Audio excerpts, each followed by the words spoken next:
नमस्कार दोस्तों, मुद्दे की बात में आपका स्वागत है।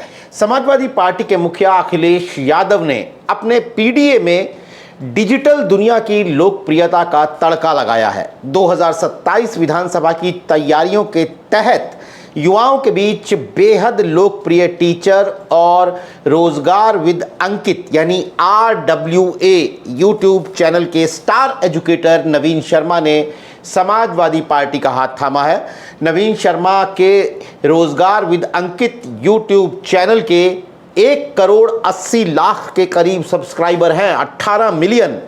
साफ संकेत है कि अखिलेश यादव अब उन करोड़ों प्रतियोगी छात्रों से और युवाओं से सीधे जुड़ना चाहते हैं जो बेरोजगारी, पेपर लीक और पेपरों में परीक्षाओं में धांधली जैसे मुद्दों पर हमें अक्सर सरकार से नाराज नजर आते हैं, सड़कों पर नजर आते हैं। वैसे नवीन शर्मा अकेले नहीं है। पिछले दिनों दोस्तों हमने आपके साथ काफ़ी बार ये डिस्कस किया कि नसीमुद्दीन सिद्दीकी जैसे सीनियर लीडर और कई दूसरे क्षेत्रीय छत्र भी अखिलेश यादव की पार्टी ज्वाइन कर चुके हैं और समाजवादी पार्टी लगातार अपना कुनबा बढ़ा रही है। लेकिन सवाल ये है कि क्या यूट्यूब की लोकप्रियता को, यूट्यूब की अपनी लाइव क्लास वाली लोकप्रियता को नवीन शर्मा बूथ पर वोट में तब्दील कर पाएंगे? क्या नसीमुद्दीन सिद्दीकी जैसे पुराने दिग्गजों का अनुभव और नवीन शर्मा जैसे युवा चेहरों का डिजिटल असर मिलकर 2027 में अखिलेश यादव के लिए सत्ता का रास्ता साफ कर पाएगा? इन्हीं सवालों पर चर्चा के लिए हमारे साथ जुड़ रहे हैं वरिष्ठ पत्रकार और लेखक डॉक्टर उत्कर्ष सिन्हा। उत्कर्ष जी, नवीन शर्मा ने तो 15 दिसंबर को ही पिछले साल एक तरीके से ऐलान कर दिया था, अपनी आखिरी लाइव क्लास अपने YouTube चैनल पर 15 दिसंबर को ली और उसके बाद से वो जिस तरह जो उनकी एक्टिविटीज़ थी उससे ये साफ था कि वो समाजवादी पार्टी ज्वाइन करेंगे। अब औपचारिक तौर पर खैर ये हो गया है। आप इसका क्या सियासी असर देखते हैं? सियासी तौर पर आपके लिए ये कितना अहम है नवीन शर्मा का समाजवादी पार्टी ज्वाइन करना? देखिए, इस बात का जवाब उस रणनीति में मिलेगा जो अखिलेश यादव ने पिछले 1-2 चुनाव से पकड़ रखी है। आप देखिए, अखिलेश यादव ने अपने कैंडिडेट्स जो सेलेक्ट किए पीछे, वो ठीक है, पुराने नेता हैं, जाति समीकरण है, सब अपनी जगह, लेकिन प्रोफेशनल फील्ड में आइडेंटिफाइड लोगों को भी वो लाने लगे हैं। जैसे आप देखिए, फर्रुखाबाद में लोकसभा के चुनाव में उन्होंने एक बढ़िया हार्ट सर्जन को उतारा। डॉक्टर रागिनी सरोज खुद एक मेडिकल प्रैक्टिशनर हैं, अच्छी हैं। अभी एक ये कोशिश हो रही है कि ठीक है, नवीन शर्मा के आने से निश्चित तौर पर, नवीन शर्मा जब आए तो उन्होंने अपना बयान भी दिया कि सिपाही पेपर लीक के बाद वो काफी जो है असहज हुए थे, बड़े दुखी हुए थे। तो नवीन शर्मा जैसे लोगों के आने से होता ये है कि एक तो ये लगता है कि हाँ, शिक्षक, इंटेलेक्चुअल्स ये आ रहे पार्टी में, लेकिन साथ साथ वो इश्यूज भी आते हैं। वो इश्यूज भी वापस लोगों को याद आने शुरू होते हैं। मैं इतिहास ये कहता है कि भाई सोशल मीडिया पे आपके कितने फॉलोअर हैं ये वोट में तब्दील हो जरूरी नहीं। पूरी दुनिया में चलता है, बांग्लादेश में भी हमने देख लिया। लेकिन नवीन शर्मा का स्टैंड दूसरा है और समाजवादी पार्टी का भी उनको लेके रुख दूसरा है। He is just not another leader कि जहां से एक पार्टी छोड़ के और चले आए। जैसे हम कह सकते हैं कि नसीमुद्दीन पॉलिटिकल लीडर है, उनका अपना रेलिवेंस है, लेकिन नवीन शर्मा ये चेहरा है जो बतौर टीचर, बतौर शिक्षक उनका एक बड़ा रिकॉर्ड रहा है, कभी कंट्रोवर्सी में नहीं रहे। दूसरे बड़े जो यूट्यूब के जरिए डिस्टेंस कोचिंग देने वाले लोग हैं, उनके जैसा कभी अपने आप को ग्लैमराइज नहीं किया नवीन शर्मा ने। लेकिन बात तो है उनकी, वो कनेक्ट तो करेंगे युवाओं से। वो पार्टी फोरम पे अब जब आ गए हैं तो उनकी हर बात पॉलिटिकल होगी और उनके पास पॉलिटिकल समझ तो जो होगी ही, लेकिन वो अपनी बातों में जिक्र करेंगे। और एक बड़ी तादाद उत्तर प्रदेश में है। वो आप देखेंगे कि वो सफर कर रही है पेपर लीक्स को लेके। मैं तो देखता हूं ये जो पिछले 2-3 सालों में जिस तरीके से तेजी आई है प्रतियोगी परीक्षाओं के कैंसिल होने की, उसने बहुत गुस्सा तो बना के रखा है। अब वो गुस्सा हम सोच रहे थे 2022 में फटेगा, फटा नहीं, हालांकि लाठीचार्ज और बहुत सारी चीजें हुई थी, लेकिन 24 आते आते तो कहानी बदलने लगी ना। और उस कहानी को और बढ़ाना है तो 2 फायदे हैं। एक तो सीधा एजेंडा जो है वो एक ऐसा व्यक्ति कहे जिसका करियर इसी से जुड़ा हुआ है, नंबर 1। नंबर 2, पार्टी का फेस एक क्लीन फेस के साथ कनेक्ट हो। क्योंकि देखिए, एक समाजवादी पार्टी के साथ एक अतीत का एक ठप्पा बड़ा खराब है कि सपा गुंडों की पार्टी है। वो मायावती के भी नारों में ये होता है, और कि चढ़ गुंडों की छाती पर मोहर लगेगी हाथी पर, और भाजपा भी कहती है कि जिस गाड़ी में सपा का झंडा समझो उसमें बैठा गुंडा। लेकिन अब डॉक्टर रागिनी सोनकर, प्रियंका सरोज, इकरा हसन, नवीन शर्मा, इस तरह के चेहरे, अगर वो डॉक्टर वर्मा, मैं पूरा नाम भूल रहा हूं उनका, ये लोग जब फेस होने लगेंगे तो फिर ये नारा तो कैसे काम करे, कनेक्ट नहीं करेगा ना। तो ये एक स्ट्रेटजी है जिसको अखिलेश यादव बहुत अच्छे से एक्सिक्यूट कर रहे हैं। चलिए, ये तो इमेज की बात हुई, हालांकि आपने जिक्र किया सब्सक्राइबर वर्सेस वोट का भी, लेकिन ये 1 करोड़ 80 लाख का आंकड़ा बहुत अट्रैक्टिव, बहुत आकर्षित आंकड़ा नजर आ रहा है कि यार 18 मिलियन सब्सक्राइबर हैं। जाहिर तौर पर ये देश भर में और देश के बाहर, बीच में खाली याद दिला दूं, अलग उनका क्या हुआ था, वो जो आम आदमी पार्टी के ओझा जी, उनका क्या हुआ था? नहीं, मैं तो बल्कि उसी पे आ रहा हूं कि अवध ओझा आम आदमी पार्टी में आए, चुनाव लड़ा, चुनाव हार गए, हारने के बाद राजनीति छोड़ दी। तो अवध ओझा जैसे जो केस है वो नवीन शर्मा जैसे उम्मीदवारों का, कैंडिडेट्स का केस कमजोर करते हैं ना। दोनों में बुनियादी फर्क है। देखिए, अवध ओझा एक पॉपुलरिस्ट एम्बिशन के साथ थे। अगर दोनों की पर्सनालिटी को आप देखिए तो वो पहले भी, चुनाव लड़ने के पहले भी, वो कितना मतलब वोकल रहते थे और कितना वो लाइमलाइट में अपने आप को रखते थे। नवीन शर्मा के बारे में आप नहीं कह सकते। और दोनों की उम्र में बड़ा फर्क है। तो एक जो सेंसिटिविटी के साथ आया हुआ आदमी और एक अपॉर्चुनिटी के साथ आया हुआ आदमी, दोनों के, वरना अवध ओझा को क्या जरूरत थी राजनीति छोड़ने की? अरे भाई, आ गए हैं, चुनाव लड़े, हारे, जीते, आगे बढ़िए। तो वो तो एक टारगेट था ना, वो टारगेट था। चुनाव के ऐन पहले आए, चुनाव हारे, चले गए। चुनाव के 1 साल पहले नवीन शर्मा अपना करियर छोड़ते हैं। 1 साल का टाइम है। अब देखना है कि ये कैसे कैंपेन करते हैं या कैसे ये आगे बढ़ते हैं, तब पता चलेगा कि दोनों एक ही सिक्का था, एक ही पहलू था, ये दोनों 2 पहलू हैं। लेकिन उत्कर्ष जी, जैसे हम लोग एक ज़माने में जब किसान आंदोलन चल रहा था, हम लोग उस पर बहस किया करते थे, चर्चा किया करते थे, और एक बात आम रहती थी चर्चाओं में, मैंने आपसे भी शायद कई बार कही होगी, कि अगर पूरे देश का किसान एक कम्युनिटी हो जाए तो वो कोई भी राजनीतिक पार्टी उसके बिना नहीं जीत सकती। लेकिन वो तो जब चुनाव होता है तो जातियों में बंट जाता है, इलाकों में बंट जाता है। यही बात युवाओं के साथ भी है। युवा बहुत अट्रैक्टिव, बहुत आकर्षक एक कम्युनिटी नज़र आता है कि युवाओं के मुद्दे, युवा नाराज़, युवा सड़कों पर। लेकिन जब चुनाव आता है तो हम देखते हैं, बिहार का चुनाव अभी खत्म हुआ ही है, हम देखते हैं कि ये जातियों में बंट जाता है। तो ऐसी सूरत में ये युवाओं की लामबंदी की ये कोशिश आपको कितनी संजीदा नज़र आती है? आपने बिल्कुल सही बात कही नीरज जी, और इस बात की चर्चा हम लोग करते रहे हैं कि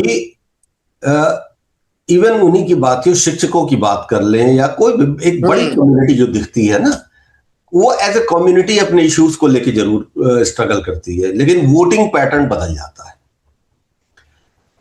और ये बदल रहा था, 2014 से लगातार बदल रहा था। भाई, अतीत अगर देखें तो किसान आंदोलनों ने सरकारें बनाई बिगाड़ी, चौधरी चरण सिंह जैसे नेता पैदा कर दिए उत्तर प्रदेश में राष्ट्रीय राजनीति में। हरियाणा और पंजाब में खासतौर पे अभी भी एक असर है, लेकिन उत्तर प्रदेश बहुत डाइवर्स है। और उत्तर प्रदेश में तो किसान यूनियन, एक ही नाम पे भारतीय किसान यूनियन के कितने सब सेक्ट हैं, कितने इंडिपेंडेंट सेक्ट हैं, पता नहीं। सब भारतीय किसान यूनियन, सबके अपने अपने अलग अलग रास्ते हैं, वो नहीं बनता। युवाओं को लेके ये सही बात है कि क्या सारा युवा अपने जाति धर्म को छोड़ेगा?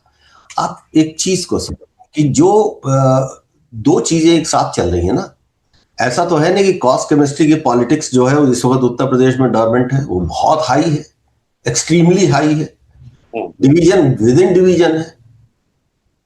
और उसके भीतर लेकिन क्रॉस कटिंग इशू ये है, तो अगर मान लीजिए पीडीए है, तो पीडीए के साथ नौकरियों में आरक्षण का मुद्दा, स्कूल कॉलेजेस में भेदभाव का मुद्दा, यूजीसी, और उसके साथ फिर अब पेपर लीक, तो एक कनेक्ट होता है। अपर कास्ट है जो सवर्ण जिसको कहते हैं, उनके भीतर जो टूट है इस वक्त, और सफरर इस मामले में वो भी है, तो वो चाहे यूजीसी है तो एक अलग एंगल पे वो बिगड़े हुए हैं, पेपर लीक तो है ही, नौकरियां तो नहीं है, सरकारी नौकरियां। तो शायद ये कोरिलेशन एक कनेक्ट बनाए। क्या होता है ये तो नतीजे ही बताते हैं, लेकिन हाँ 24 में हमने देखा था, 24 में जो वोट अप हुआ है ना इंडिया अलायंस का या बीजेपी का, जो एनडीए का जो वोट डाउन हुआ है, आखिर वोटर तो यही है ना, उसको किसी तरह से देख ले। वो सिर्फ कॉस्ट केमिस्ट्री पे नहीं बनता। बहुत सारी ऐसी सीटें हमने देखी जहां सवर्ण बहुत सीटें है, प्रभावी सीटें थी, लेकिन हार गई बीजेपी वहां। तो मुद्दे तो हैं। बिल्कुल नहीं, तो चलिए, आपने जैसा कहा कि राजनीति के बुनियादी मुद्दे भी रहते हैं और इनके साथ जो युवाओं के मुद्दे हैं वो भी प्लस हो जाएंगे, यूजीसी को लेकर जिस तरह से मुद्दे चल रहे हैं, नौकरियों को लेकर। तो थोड़ी सी पॉलिटिकल बात की, नवीन शर्मा पश्चिमी यूपी से आते हैं। हमने देखा कि समाजवादी पार्टी की सदस्यता लेने के बाद राजकुमार भाटी उनकी गाड़ी पर समाजवादी पार्टी का झंडा लगा रहे थे। पश्चिमी यूपी के समीकरण बदलते हुए देखते हैं क्या आप? गुर्जर, ब्राह्मण, मुसलमान, ये जो राजनीति चल रही है, तो क्या आपको उस नज़रिए से नवीन शर्मा पश्चिमी यूपी, जहां पर इस वक्त अखिलेश यादव का बहुत फोकस है, वहाँ के कुछ समीकरणों में असर डालते नज़र आते हैं? मैं अपने दर्शकों को माफ़ कीजिएगा, बता दूं कि सिकंदराबाद वो सीट है जहाँ से नवीन शर्मा के चुनाव लड़ने की चर्चा है। जी, बुलंदशहर जिले की। और एक और बीच में घटना हुई, गाजियाबाद के पूर्व एमएलए केपी शर्मा, वो भी आके पार्टी ज्वाइन कर गए, कर रहे हैं, करने वाले हैं, कर गए। उनकी ज्वाइनिंग करीब एक हफ्ता पहले हुई। अपने साथ काफी गाजियाबाद के ब्राह्मण लोगों को और कुछ इसमें ब्राह्मण महासभा के भी कुछ पदाधिकारी और थे। ब्राह्मण महासभा तो कितनी है वो अलग बात है, लेकिन कुछ लोग थे जो ब्राह्मण महासभा के भी थे। उसके बाद नोएडा में रैली होने वाली है ना जी। तो वेस्ट यूपी तो फोकस में है। देखिए, समाजवादी पार्टी के लिए दो इलाके ऐसे हैं जो उनको देखना पड़ेगा। एक तो पश्चिम यूपी, क्योंकि आरएलडी के साथ गठबंधन नहीं है और आरएलडी के साथ 22 में था, तो 22 की कहानी से अलग अब सोचना पड़ेगा।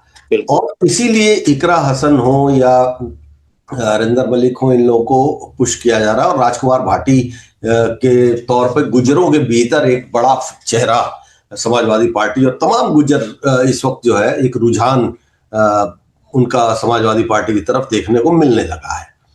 दूसरा है एकदम एक्सट्रीम पूर्वी इलाका, अब जो गोरखपुर और उसके सराउंडिंग का इलाका है।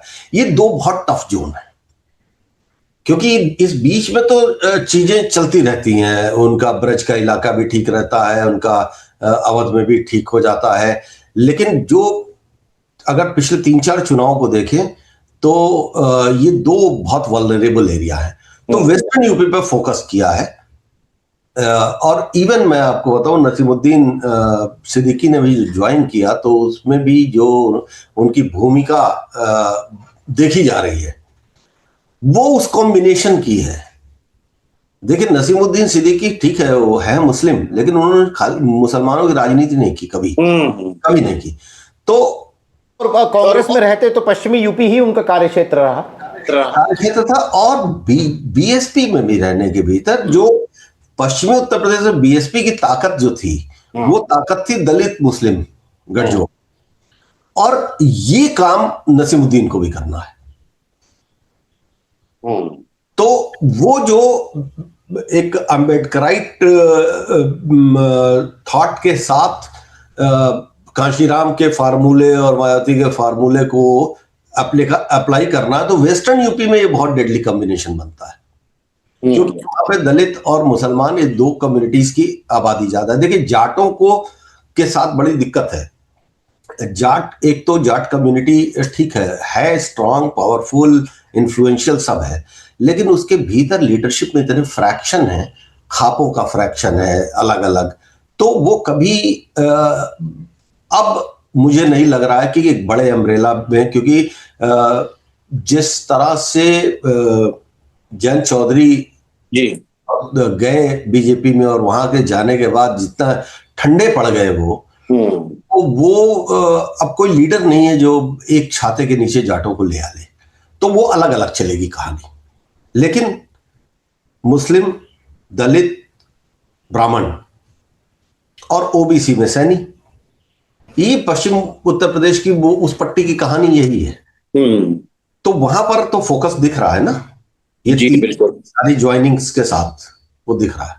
नहीं तो जिस तरह से सपा में लोगों की ज्वाइनिंग चल रही है, तो चर्चा ये भी सोशल मीडिया पर हमें नज़र आई कि जो समाजवादी पार्टी से निकाले गए विधायक थे वो भी वापसी की जुगत में है। मंत्रिमंडल विस्तार हो नहीं रहा है, मंत्री पद मिलने की या कोई और पद मिलने की जुगत भिड़ नहीं रही है, तो वो लोग भी वापस सपा में आने के लिए थोड़े आतुर हो रहे हैं, ऐसा है क्या?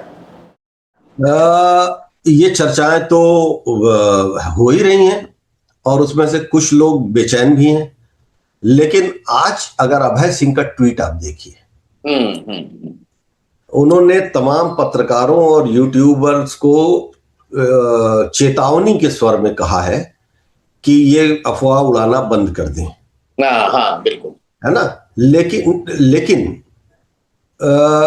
वास्तविकता ये है कि बेचैनी बहुत है, और जैसे से ग्राउंड, मतलब अगर उनको वो जगह नहीं मिली, अब जैसे देखिए पूजा पाल का मसला, मैं नहीं मानता कि वो उनकी वापसी इतनी आसान होगी। हाँ, उनका तो कल भी आईएएनएस को एक इंटरव्यू उन्होंने दिया है जिसमें वो एक मैसेज है कि वापसी की एक ही शर्त है, ये मैं बता रहा हूं कि वापसी की एक ही शर्त है कि जिस तरह से डिफेक्ट किया था उन्होंने वोटिंग में, परिषद के चुनाव में, जिसके बाद वो गए राज्यसभा के आने वाले चुनाव में, उनको इसका दाग हटाना है।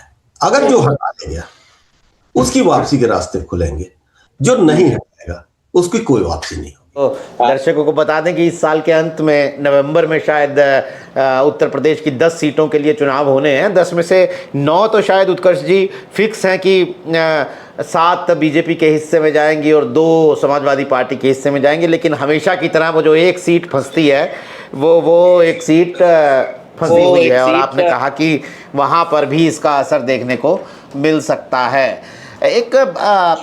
मैं वापस से एक बार नवीन शर्मा का जिक्र करना चाहता हूं कि नवीन शर्मा का जो मजबूत पक्ष है वो डिजिटल दुनिया है। तो भाजपा का भी तो एक स्ट्रॉन्ग आईटी सेल है, स्ट्रॉन्ग यूथ विंग है।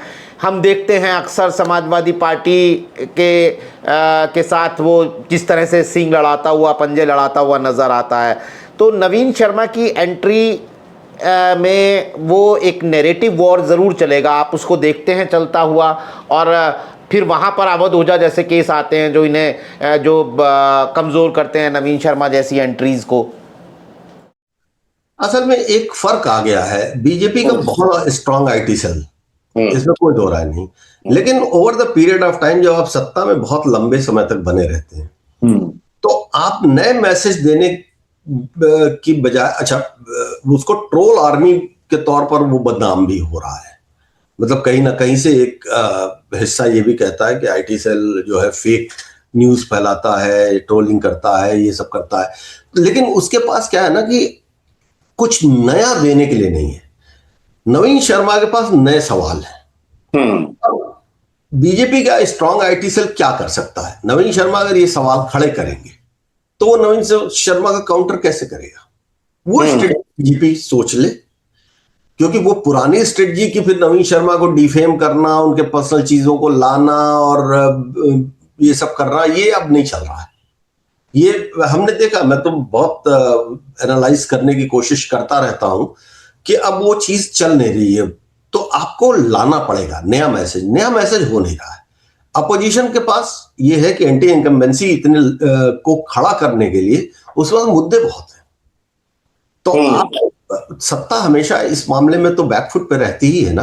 बिल्कुल। अचीवमेंट अगर ग्राउंड पे नहीं दिख रहा है, जैसे अभी हमारे मुख्यमंत्री जी ने आज 6,000 करोड़ से ज्यादा का कमिटमेंट लिया सिंगापुर में, मगर ऐसे कमिटमेंट तो होते रहे, ग्राउंड पे कितना आ रहा है, वो सवाल अब खड़ा हो रहा है। उसके लिए टाइम नहीं बचा है।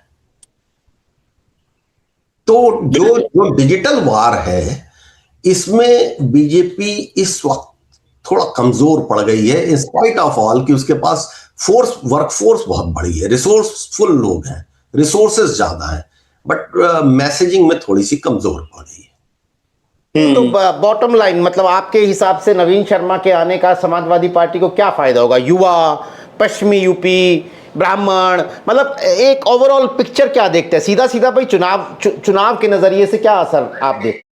एक तो ये कि एक युवा ब्राह्मण चेहरा जो साफ सुथरा है, जो इंटेलेक्चुअल है ना, और वो कई दाग हटाएगा। वो एक चीज तो ये भी जो समाजवादी पार्टी में ये को लेके प्रचारित किया जा रहा है कि भाई ब्राह्मण इसके साथ नहीं है, ब्राह्मण में मायावती के साथ भले चला जाएगा लेकिन इनके साथ नहीं आएगा। तो ब्राह्मण तो आ रहे हैं ना, ब्राह्मण चेहरे तो आ रहे हैं। अब केपी शर्मा हो, नवीन शर्मा हो, तो ब्राह्मण ही चेहरे हैं। आप इसको मना कैसे कर सकते हो? वेस्टर्न यूपी के। और युवा और युवा है, एक तो युवा है, दूसरा उसी एजुकेशन फील्ड से आते हैं जिससे सवाल लेके वो लड़ रहे हैं, तो उनकी बात तो कनेक्ट करेगी। तो अब वो कितना, अब पॉलिटिकल एरिना में आने के बाद आप कितने प्रभावी हो पाते हैं। एजुकेशन एक बहुत अलग फील्ड है, पॉलिटिक्स बिल्कुल अलग फील्ड है। तो अब नवीन शर्मा के लिए भी चुनौती है कि वो अपने आप को कैसे प्रूव करते हैं कि जो इश्यूज वो बोल रहे हैं, जो बात वो बोल रहे हैं, वो बात को लेके वो अपनी कंस्टिट्यूएंसी को, मतलब यूथ कंस्टिट्यूएंसी को कन्विंस भी कर ले जाए कि वो वोट डाइवर्ट हो पाए। ये नवीन शर्मा का टेस्ट। अब वो तो किसान का बेटा हूं उन्होंने कहा, माने वो एक और कम्युनिटी यानी किसान को भी एड्रेस कर रहे हैं। वो अब किसान के बेटे तो वो भारत में एक बड़ी मेजॉरिटी है जो किसान के बच्चे हैं, वो तो अपनी जगह पे है। लेकिन हाँ, वेस्टर्न यूपी में तो वो भी एक फैक्टर है, बट असल उनका जो यूएसपी है वो ये नहीं है। असली यूएसपी उनकी जो है वो एक एजुकेशनिस्ट जो अपने आप को हर्ट फील कर रहा है पेपर लीक्स के मामले से, और वो यूथ को ये बताने की कोशिश कर रहा है कि ये सरकार उसको रोकने में असफल रही है। ये है यूएसपी नवीन शर्मा की। अच्छा, एक बात और है कि जैसे नसीमुद्दीन सिद्दीकी को पिछले दिनों हमने देखा, नवीन शर्मा, यानी कि तजुर्बे की और युवा जोश का एक हाइब्रिड मॉडल अखिलेश यादव तैयार कर रहे हैं, ये फिलहाल नज़र आता है। लेकिन आने वाले दिनों में टिकट बंटवारा भी तो मैनेज करना होगा ना। पुराने कैडर में नाराज़गी नहीं बढ़ेगी कि आप एक साल पहले धड़ाधड़ नए लोगों को ज्वाइन करवा रहे हैं, और जो ज्वाइन करता है वो तो टिकट की महत्वाकांक्षा के साथ आता है आम तौर पर। तो ये एक चैलेंज अखिलेश यादव को झेलना पड़ेगा, ऐसा कुछ देखते हैं आप? क्योंकि आने वाले दिनों में भी समाजवादी पार्टी के अंदर और ज्वाइनिंग होंगी, ऐसी सुगबुगाहट लगातार सुनते रहते हैं। देखिए, हर चुनाव के पहले ये माहौल बनता है, हर चुनाव के पहले माहौल बनता है। सवाल ये है, और ये भी सच है कि अखिलेश यादव पार्टी में ऐसे चेहरों को लाने की कोशिश कर रहे हैं जो पार्टी की इमेज को भी बदले, और जो एक जैसे कहते हैं ना जनरेशनल शिफ्ट, जनरेशनल शिफ्ट वो ला रहे हैं। अब जो बुजुर्ग हो गए नेता, उनसे उन्होंने कहा कि भाई अपने का अगर किसी बच्चे को तुम देखते हो कि पॉलिटिकली वो उसके अंदर दम है तो आइए।